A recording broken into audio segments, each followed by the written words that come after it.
성경 사도행전 15장 1절에서 오늘은 5절까지만 읽겠습니다. 15장 1절에서 5절까지.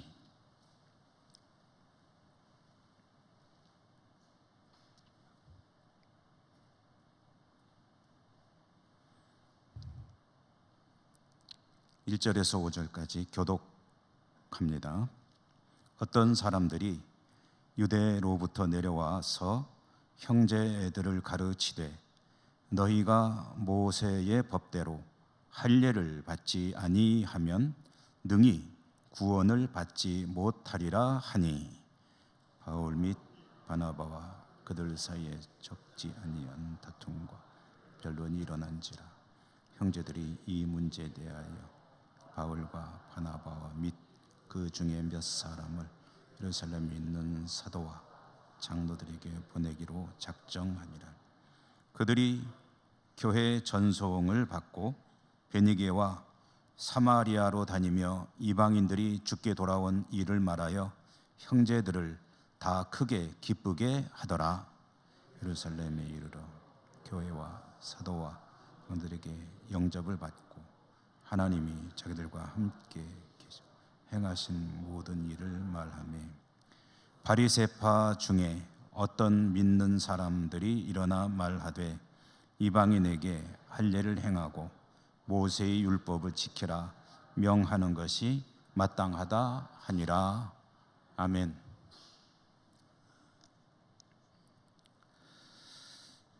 주님 은혜가 함께 하시기를 기원합니다. 오늘은 신약 성경 읽기의 127번째입니다. 그리고 사도행전을 읽기로는 31번째. 제목은 예루살렘 공회 또는 공의회라고도 합니다.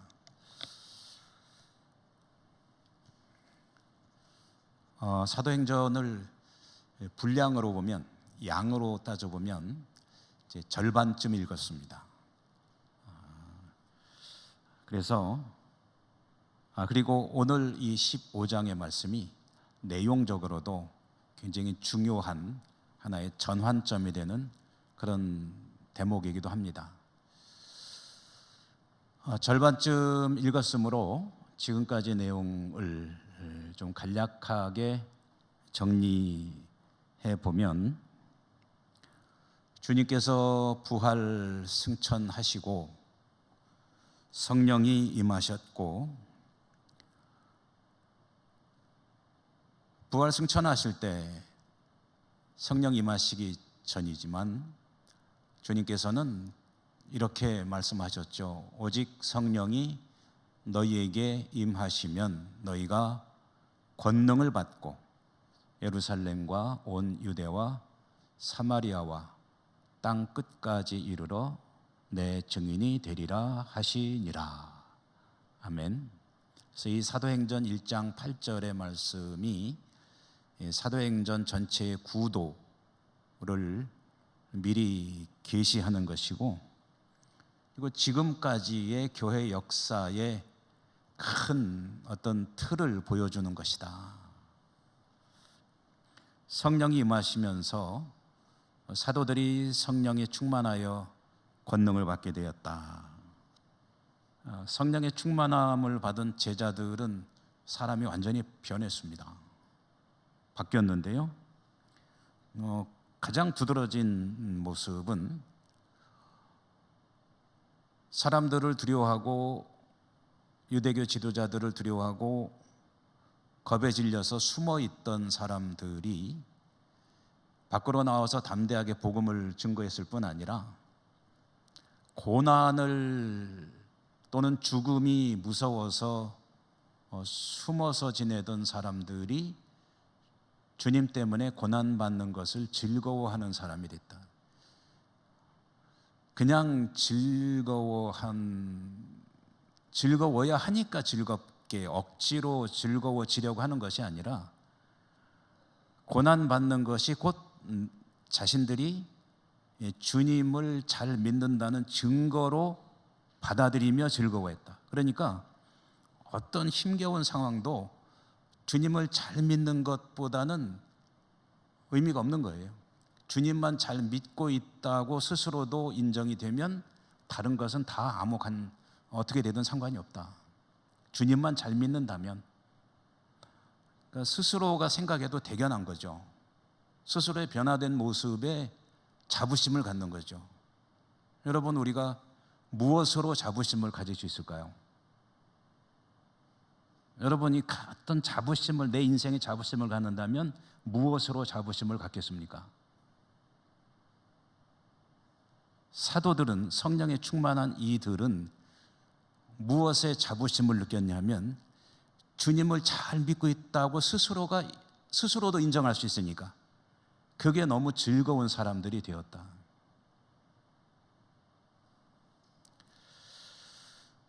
이렇게 복음을 담대하게 사도들이 전할 때 예루살렘에 교회가 세워졌어요. 이건 신약 성경이 말하는 교회입니다.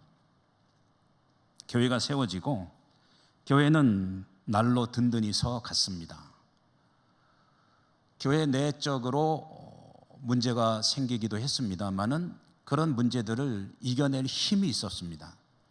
아나니아 삽비라 사건도 있었고, 또 구제를 놓고 홀로 된 여성들 간의 어떤 갈등 구조가 야기될 때 그것도 극복할 수 있는 지혜와 힘을 가지고 있었습니다. 교회 밖으로 유대교 지도자들이 이 박해를 가하는데 그 강도가 점점 세져 갔습니다. 처음에는 협박만 하다가 그 다음에는 매질하다가 나중에는 사람을 목숨까지 취하는 그런 핍박이 가했고, 스데반 집사가 순교하고 사울이라고 하는 아주 흉악한 그런 행동대장격인 사람을 앞세워 교회를 핍박했는데 결국 피를 흘리며 교회는 그것 때문에 무너진 것이 아니라 성도들이 사방으로 흩어지게 되었는데, 그 흩어진 것이 사실은 복음을 더 확산시키는 결과가 되었다. 그래서 우리는 그 의미를 이렇게 생각해 보았습니다. 하나님께서 인간의 모든 의도와 악한 것들까지도 무의미하게 만드시고 오히려 복음을 위한 하나의 도구로 사용하신다. 이런 것은 교회 역사 속에서 우리가 얼마든지 볼 수 있는 것이죠.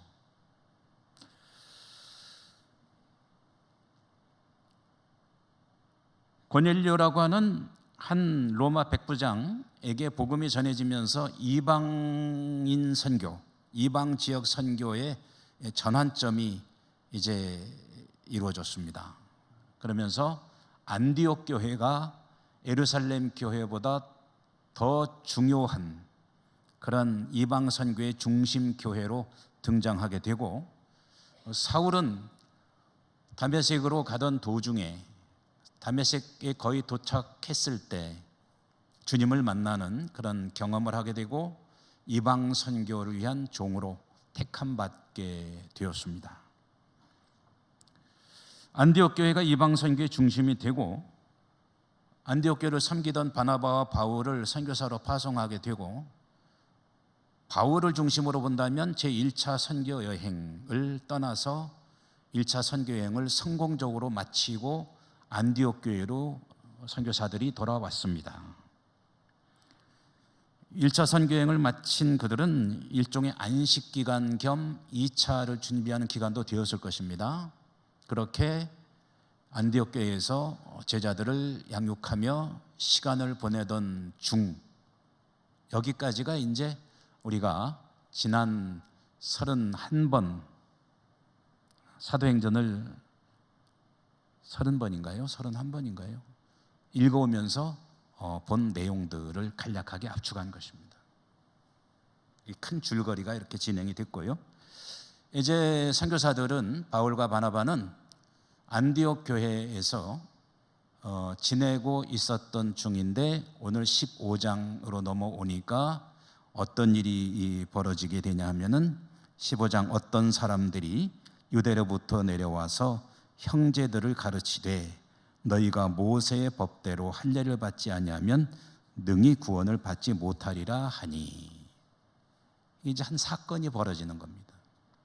그러니까 이 두 선교사가 안디옥으로 돌아와서 어느 정도 시간이 지났는지는 정확히 알 수는 없습니다. 뭐 한 달이 됐는지 1년이 됐는지 얼마가 됐는지는 모르지만 어떤 사람들이 안디옥 교회를 찾아왔다. 어떤 사람들이냐? 유대로부터 내려온 사람들이었다. 유대라고 했는데 유대로부터 왔다는 얘기는 예루살렘에서 왔다는 얘기입니다. 그리고 예루살렘 교회의 구성원들이 안디옥으로 찾아왔다는 겁니다. 예루살렘에서 안디옥까지 거리는 약 530km 정도. 요즘 같으면은 차로 막 열심히 달려가면은 한 대여섯 시간 정도 걸리는 거리겠죠. 근데 옛날 같으면은 하루에 이동할 수 있는 거리를 보통 평균 30km로 잡습니다. 그러면은 30km, 530을 30으로 나누면은 17 플러스 뭐 한 18일 정도 부지런히 가면은, 그러니까 이 사람들이 대단히 뭔가 열정적인 사람들이다. 그 먼 거리를 안디옥까지 와서 이 얘기 하려고 찾아온 사람들이니까 무슨 중요한 얘기를 하려고 그렇게 찾아왔을까? 그들이 와서 한 얘기가 뭐냐면, 너희가 모세의 법대로 할례를 받지 아니하면 능히 구원을 받지 못하리라. 그러니까 구원 이야기를 꺼내러 530km를 걸어가지고 여행을 해서 안디옥까지 온 사람들인데, 이 사람들은 예루살렘 교회의 구성원들이었다라는 겁니다. 직분은 모르겠어요. 사도는 아니겠고 어떤 직분을 가지고 있는, 어떤 위치에 있는 사람들인지는 알 수는 없습니다. 만은 그들 나름대로의 주장을 가지고 안디옥까지 찾아왔는데 하는 얘기가 뭐냐면, 율법대로 할례를 받고 그리고 조금 사족을 조금 더 보충해서 말을 붙여본다면, 너희들이 율법을 지키고 유대인이 되지 아니하면 구원받지 못한다라는 이 얘기를 한 것입니다. 자, 여러분, 이 굉장히 중요한 대목이거든요. 사도행전에서 오늘 사실은 하나의 전환점이 되는 그런 상황이기 때문에 그 의미를 좀 살펴봐야 됩니다. 초대교회 때 제가 자주 말씀드립니다만은, 초대교회 때에 교회의 고통을 가져온 중요한 두 가지 이단이 있다. 이단 사상입니다. 하나는 영지주의이고 하나는 유대 율법주의이다. 이 얘기는 아마 여러분 많이 들으셨으니까 기억이 나시는 분들도 계실 거예요. 영지주의와 유대 율법주의가 초대교회 때 교회들에게 고통을 가져온 아주 큰 이단이었다. 요즘에는 이단들이 하도 많아가지고, 근데 그 당시에는 이 두 개가 큰 기둥이었습니다. 물론 잔가지들은 있었겠죠.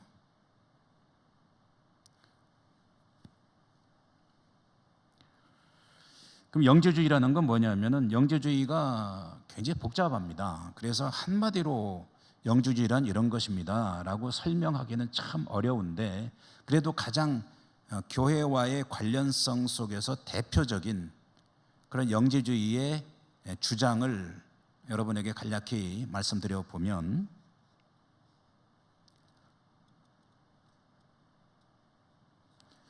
예수님을 믿어서 구원받는다는 그 근본적인 복음, 그 진리를 무색하게 무의미하게 만들어버리는 것이 영지주의의 그 내용입니다. 어떤 주장을 하고 어떤 사상을 가지고 있냐면, 영지주의에서는 신이 인간이 된다는 것은 있을 수 없는 일이라고 합니다.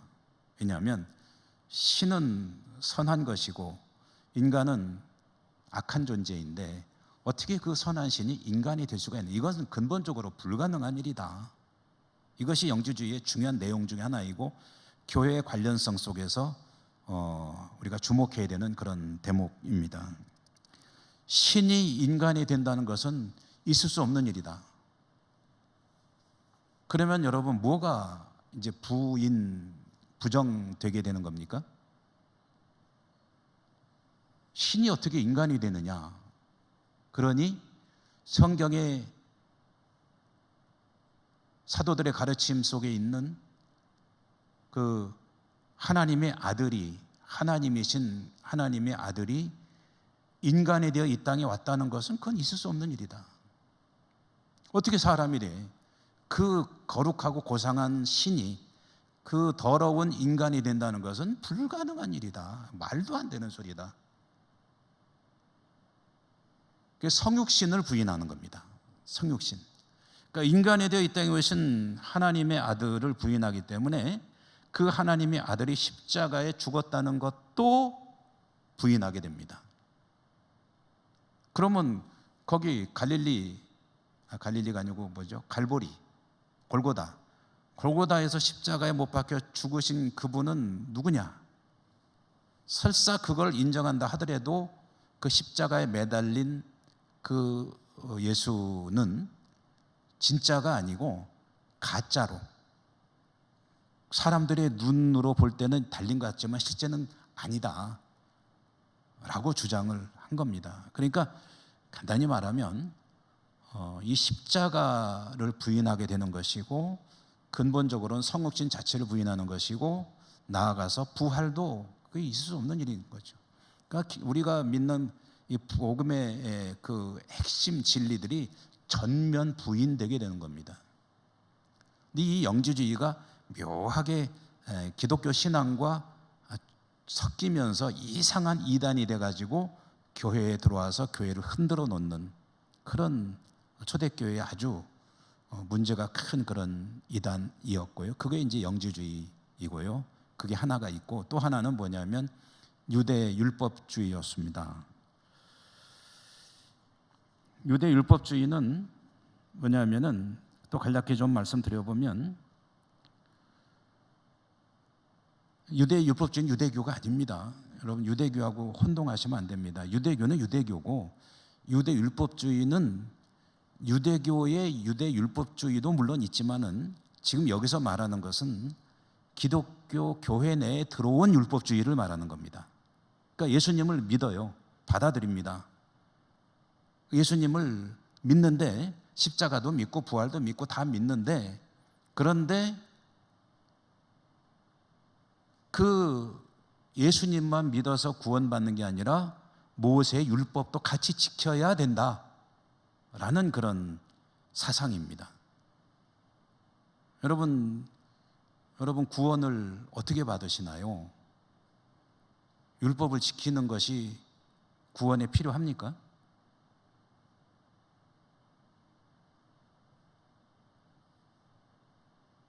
율법을 지켜야 구원 받습니까? 아리송하십니까? 그러면 곤란하죠. 율법은 구원의 조건이 절대로 아닙니다. 율법을 지켜서 구원받는 게 아니고 주 예수 그리스도를 구주로 믿는 믿음으로 구원받는 겁니다. 믿음으로 구원받습니다. 그런데 유대 율법주의는 그 믿음, 그래, 그거 필요한데 더하여 율법을 같이 지켜야 돼. 왜 그렇게 이 유대 율법주의가 주장을 하냐면 나름대로 사상적 근거가 있습니다. 그게 뭐냐면 유대인들의 메시아 사상입니다. 제가 여러 번 말씀드렸으니까 뭐 익히 아시는 분들은 그냥 한 번 더 들어 주시면 좋겠고요. 잊어버리신 분들은 또 새로 한 번 더 들으시면 되는 거고요. 메시아 사상이 뭐냐면요, 유대인들, 이스라엘 민족이 가지고 있는 메시아를 기다리는 그 믿음이죠. 근데 자신들의 역사가 너무나도 힘겹고 예수님 당시에는 로마의 지배를 받고 있었고, 그런데 하나님께서 메시아를 보내신다는 거죠. 그것은 선지자들의 말씀을 통해서 그들은 믿고 있습니다. 근데 메시아가 오시면 어떤 일을 하게 되냐면은 이 이스라엘 나라를 세계 최고의 나라로 만들 것이다. 로마를 더 발밑에 두고, 그리고 세계 역사상 존재했던 모든 나라들보다 더 탁월한 그런 강력한 나라를 메시아가 오셔서 만들 것이다. 그 메시아는 이스라엘 민족을 위한 메시아다. 이게 그 사상의 핵심입니다. 여러분 그렇게 간략하게 좀 이해를 해두시면 성경을 읽으실 때 많이 도움이 되실 겁니다. 메시아 사상이 뭐냐? 하나님께서 약속하신 메시아가 이 땅에 와서 이스라엘을 위한 일을 할 텐데, 그 이스라엘에서 일을 메시아가 와서 하게 되면 이스라엘은 로마가 아니라 역사상 어떤 나라보다도 탁월한 가장 뛰어난 민족이 될 것이다. 모든 민족 위에 뛰어난 민족이 될 것이다. 그래서 메시아를 기다리는 거예요. 그런데 그 유대인들 중에 예수님이 메시아라고 그리스도라고, 메시아랑 그리스도는 같은 말입니다. 그렇게 믿음으로 고백하는 사람들이 이제 생겨난 거죠. 이 사람들이 유대인 그리스도인들입니다.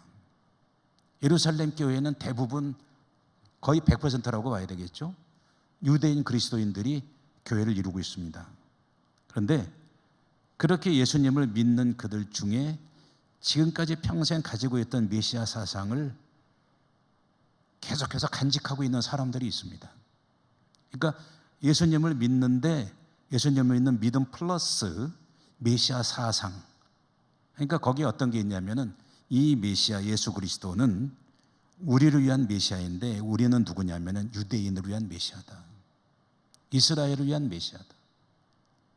그러므로 당신들이 구원받기 위해서 예수님 믿는 건 좋다.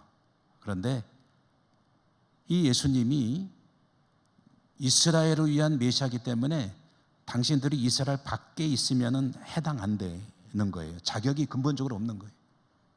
그래서 이스라엘 안으로 들어와야 돼요. 유대인이 돼야 되는 거죠. 그 유대인이 되는 절차가 뭐냐면 요즘 말로 이제 귀화하는 거죠. 유대인으로 귀화해야 되는데 그 절차가 뭐냐면 할례를 받고 율법을 지키는 겁니다. 그렇게 하면 유대인이 되는 거예요. 그러니까 이게 유대 율법주의인데요. 자, 여러분 여기 결과가 어떻게 되는 겁니까? 그럼 유대 율법주의에 따르면 예수님을 믿고 나의 구주십니다라고 믿음으로 고백을 해도 유대인이 안 되면 구원을 못 받게 되는 거죠. 이건 무슨 얘기입니까? 복음이라는 것이 완전하지가 않고 불완전하다. 복음만 가지고 구원받는 게 아니다라는 결론에 이르게 되죠. 여러분, 복음이 충분합니까? 아니면 불충분합니까? 완전합니까? 아니면 불완전합니까? 여러분, 만약에 율법주의의 주장에 따르면은 할례를 받으셔야 됩니다. 그리고 율법을 지키셔야 합니다. 그래야 구원을 받습니다. 자, 문제는 뭐죠? 이방인 선교, 이방 지역 선교의 중심 센터인 안디옥 교회에 와서 이 얘기를 한 겁니다. 예루살렘에서 530km나 걸어와 가지고 그 열정이 대단하죠. 이렇게 주장을 하니까 자, 이방 선교의 중심 센터가 된 안디옥 교회도 참 난처해지고, 이 안디옥 교회 파송을 받아서 이방 지역 선교 두루두루 하고 이제 돌아와서 일종의 안식년을 보내고 있는 바울과 바나바는 다니면서 이방인들에게 오직 십자가의 복음, 십자가와 부활의 복음을 전하고 믿음으로 구원받게 된다는 복음의 진수를 전하고 왔는데, 그게 이제 전면 무의미해지는 결과가 되는 거죠. 예루살렘 교회에서 내려온 사람들이 그렇게 주장을 하니까 안디옥 교회와 바울과 바나바의 그동안의 모든 일들은 무의미해지는 그런 발언을 하게 되니까, 그러면은 어떠한 이제 상황이 벌어지게 되겠습니까? 어떤 사람들이 와가지고 우리 예천교회 와가지고 당신들 구원받은 것 같아요? 아니에요. 당신들이 예수를 믿는 거 좋은데 거기에 대해서 플러스 율법을 잘 지켜야지 구원받는 거예요 라고 누군가가 주장했는데, 그것 때문에 혹시 우리에게 혼동이 온다면 그럼 저는 어떻게 해야죠? 여러분에게 예를 들어서 십자가의 복음만을 부지런히 강조했던 교회에 말씀의 종이 있는데 누가 와서 그렇게 막 작업을 하고 있다고 한다면 그럼 저는 어떻게 해야죠? 당연히 싸워야죠.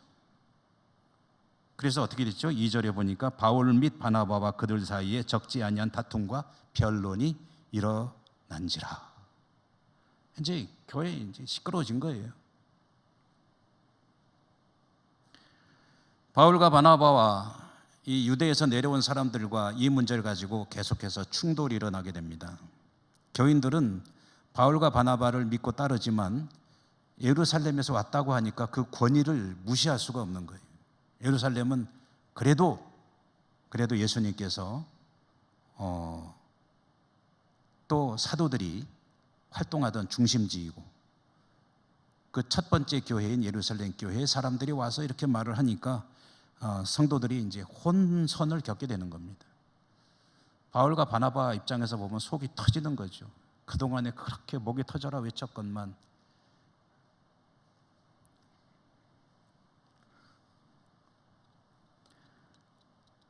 그래서 안디옥 교회가 이제 이 문제를 해결해야 되지 않습니까?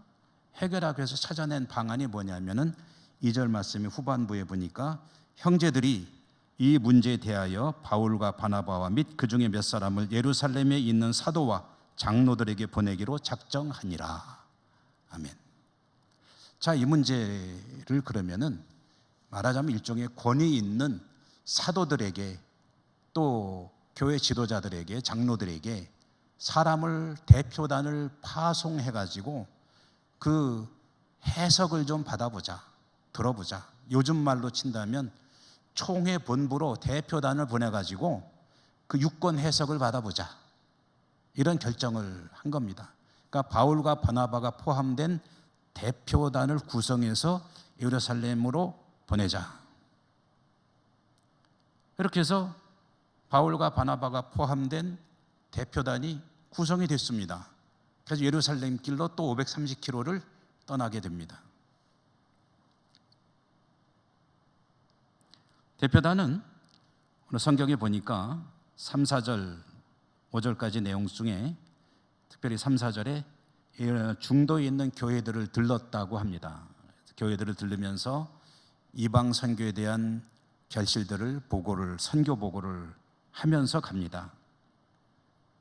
보고를 들은 교회들마다 크게 기뻐했습니다. 이방 지역 선교의 열매를 거둔 것에 대해서 교회들이 즐거워했다, 기뻐했다.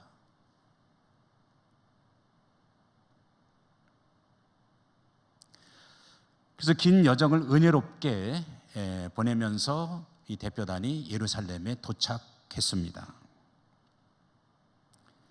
예루살렘에 도착해서도 바울과 바나바를 중심으로 이들은 자신들의 선교 결실에 대해서 예루살렘 교회에 보고를 했습니다. 그런데 여러분 참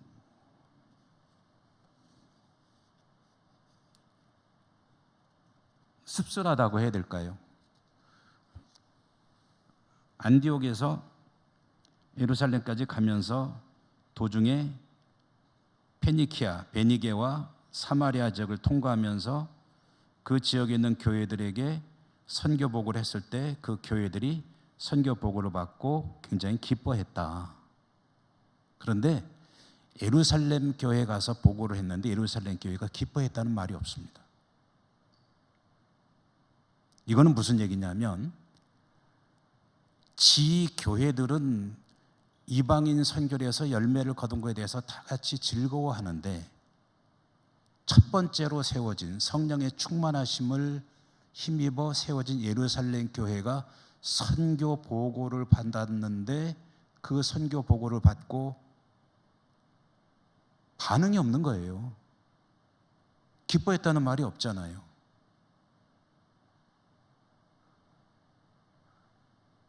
이 기뻐했다는 말이 없는 이유가 뭘까 하고 잠시 생각해 보면 두 가지 가능성이 있습니다. 하나는 예루살렘 교회 전반적인 분위기가 지금 이방 선교에 대해서 부정적이거나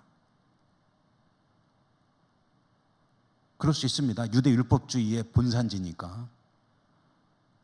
또 한 가지 가능성은, 그러니까 이 예루살렘 교회가 선교에 대해서는 근본적으로 관심이 그렇게 크지가 않은 그런 교회일 수 있다는 가능성입니다. 또 한 가지 가능성은 기뻐하는 사람들도 있지만 기뻐하지 않는 사람들도 있기 때문에 기뻐하는 사람들이 내색을 못했기 때문일 수도 있습니다. 즐겁고 기쁜 것을 표현을 못하는 거죠. 이거 이렇게 하기에는 분위기가 좀 썰렁한데, 그러니까 좀 얌전히 있어야 되겠다, 좋은 척 하지 말고, 그런 상황일 수도 있습니다. 여러분 그럴 수 있잖아요.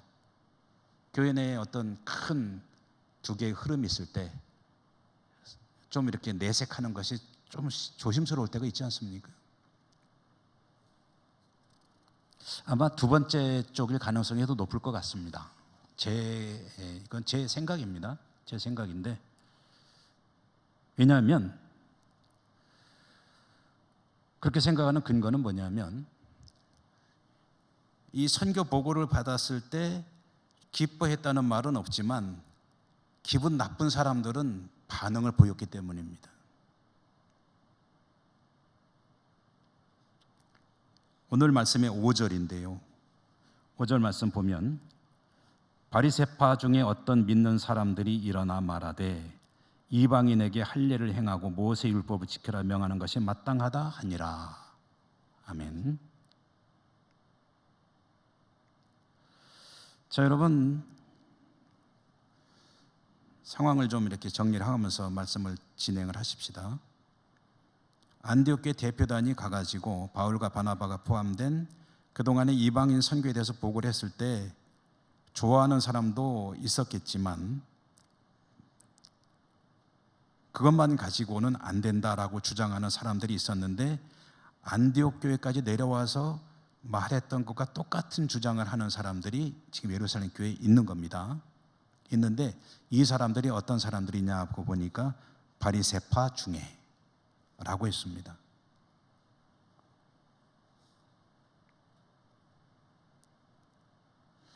자, 여러분, 여기서 성경을 읽으면서 조금 혼선이 올 수가 있기 때문에 그렇긴 합니다만은, 그래도 알아둘 건 알아두고 넘어가야죠.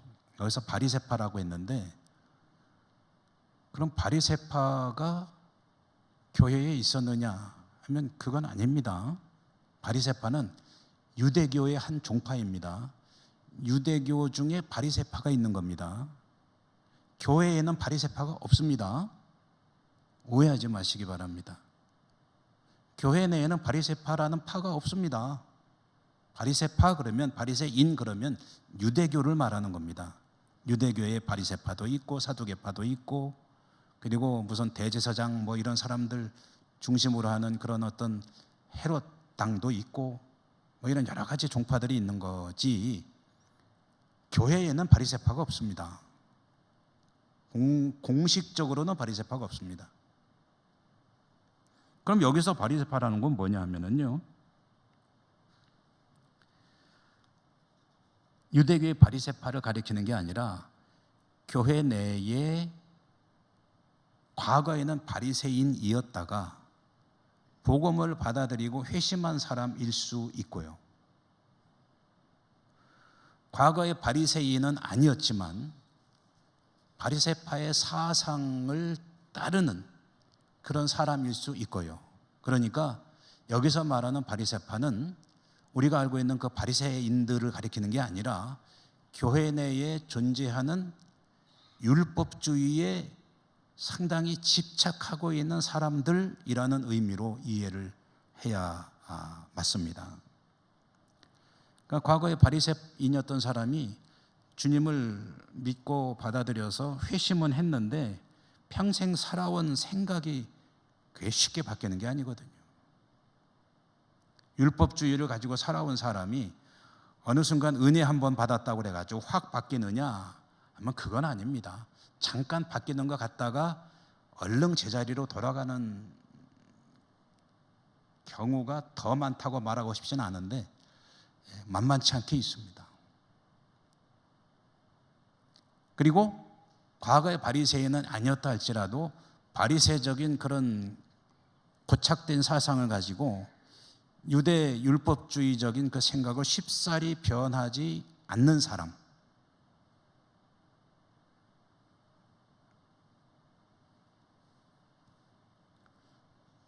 그러니까 이런 바리새파라고 여기서 표현한 이 사람들은 그러니까 바리새적인 율법주의에 아주 뿌리를 깊게 내리고 있어서 변하지 않는 사람들이라고 하면 되겠습니다. 그러니까 이 사람들은 율법에 대해서 목숨을 거는 그 사고방식을 가지고 있거든요. 그러니까 예수님을 믿지만 그 생각을 버릴 수 없으니까 예수님은 유대인을 위한 메시아니까 누구든지 이방인이 교회로 들어와서 구원을 받기를 원한다면 예수님 믿는 건 당신들 잘했다는 거예요. 왜냐? 기독교인이니까 말하자면 잘했다 그랬는데 그것만 가지고는 안 돼. 왜냐? 예수님은 유대인을 위한 메시아거든. 그러니까 유대인이 돼야 돼요. 알았죠? 이 주장을 계속하고 있는 겁니다.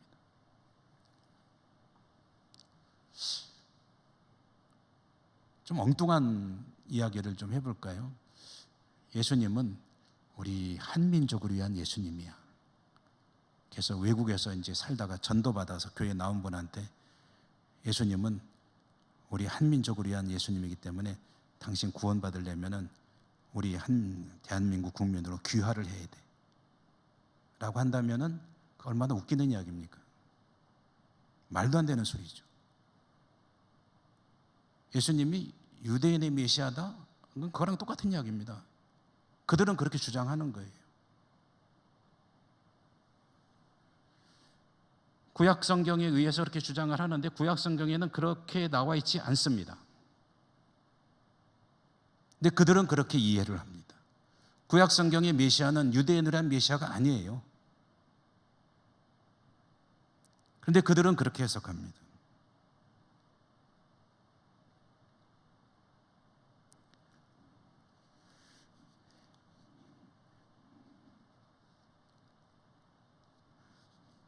모세의 법, 이건 율법이죠. 율법을 지켜야 한다고 하는데 여러분 율법을 지킨다는 것을 오늘날 우리들이 이해하는 것과는 전혀 다르게 이해를 합니다. 바리새인들이 말하는 율법은 하나님께서 주신 율법을 말하는 게 아닙니다. 하나님께서 모세에게 율법을 주셨죠. 모세를 통해서. 근데 그 율법을 지키는 것은 선한 일이죠. 율법은 선한 것이고 율법을 지키는 것은 선한 일입니다. 구원의 조건은 아닙니다. 지금 율법은 선한 것입니다. 그런데 그 율법을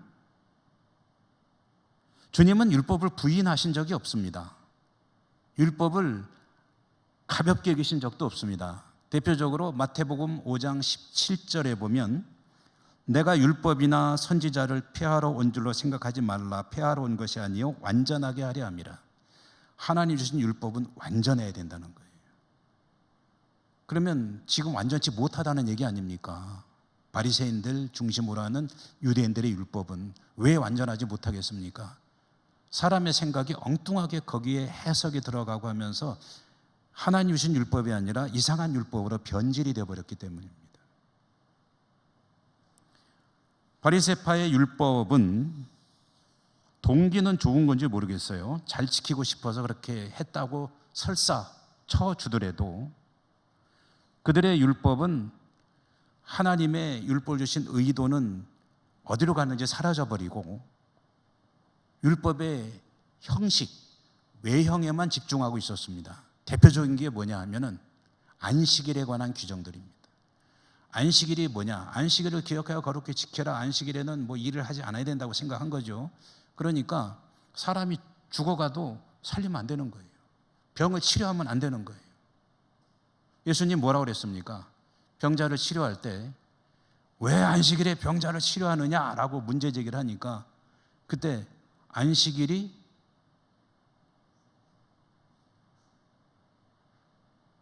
생명을 살리는 것과 그렇게 하지 않는 것과 어떤 것이 말하자면 하나님의 뜻에 합당한 것이냐. 피를 철철 흘리면서 죽어가는 사람이 있다고 합시다. 그러면은 안식일에 어디까지 할 수 있냐면은 지혈하고 이 사람이 당장 숨이 넘어가지 않을 정도까지만 응급조치만 해야 합니다. 수술하면 안 됩니다.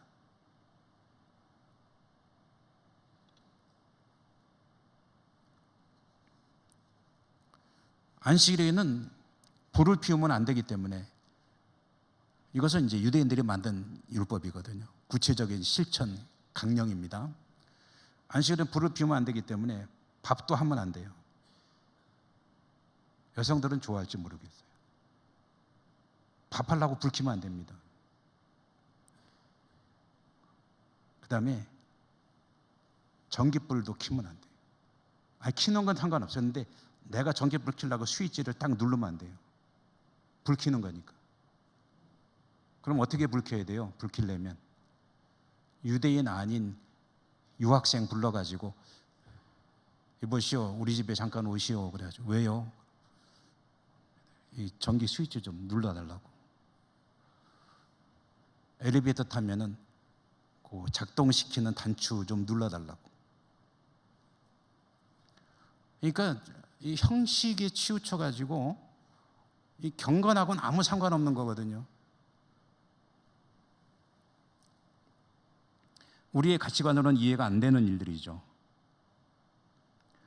그러니까 예루살렘 교회가 이런 율법주의를 버리지 못하고 있을 때에 그때 안디옥 교회의 모습은 이들이 볼 때는 문제투성이인 겁니다. 이방인들을 그냥 받아들여 가지고 그들이 구원받는다고 지금 저것들이 무슨 짓을 하고 있는 거야. 그러니까 530km나 걸어서 달려와 가지고 당신들 구원받으려면은 나사렛 예수를 믿는 것은 물론이고 율법을 지켜야지, 유대인이 돼야지, 할례 받고 율법을 지켜 라고 주장을 한 것입니다.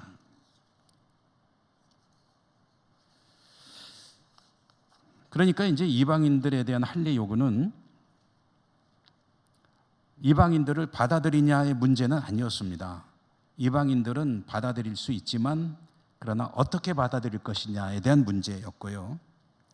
예루살렘 교회가 이 문제에 대해서 해석을 해줘야 되는데 어떻게 결정하느냐에 따라서 앞으로 이방 지역 선교에 대해서는 큰 이정표가 세워지게 됩니다. 어떤 결정이냐에 따라서 이방인 선교는 방향이 설정이 되는 거죠.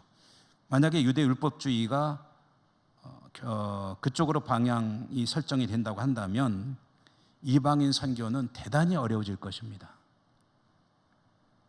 그리고 그동안의 사도 바울과 바나바의 선교 사역은 무의미한 것이 될 것입니다. 그렇다고 해서 유대인들이 대다수 다인 예루살렘 교회가 그 의견을 무시하는 것도 쉽지가 않을 것입니다. 지도자들은 말하자면 딜레마에 빠지는 거예요. 이걸 어떻게 하지? 그들은 어쨌든 결정을 해야 됩니다.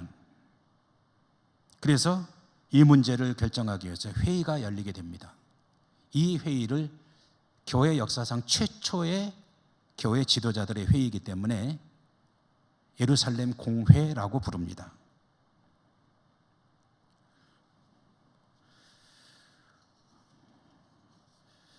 이 일은 굉장히 중요한 일이죠. 자, 이 어려운 문제를 다루게 되는데 대전제가 있습니다. 하나님께서 기뻐하실 방향으로 가야 되는데 어떻게 해야 되지? 라는 그런 절대적인 대명제 앞에서 예루살렘 교회 이 공회를 열게 되는데 이 회의는 이 문제를 하나님 뜻에 합당하게 길을 찾아야 됩니다. 어떻게 찾아야 될까요? 예루살렘 교회 지도자들은 그 하나님의 뜻을 합당하게 찾는 길을 찾아갑니다. 그럼 어떻게 찾았을까 하는 것은 다음 수요일에 우리가 함께 성경을 읽으면서 따라가 보도록 하겠습니다. 기도하겠습니다. 하나님 감사합니다. 오늘도 사도행전 말씀을 들려주셨습니다. 교회가 존재하는 곳마다 서로 다른 생각이 있고 상황이 있어서 갈등이 있고 어려운 일들이 일어납니다.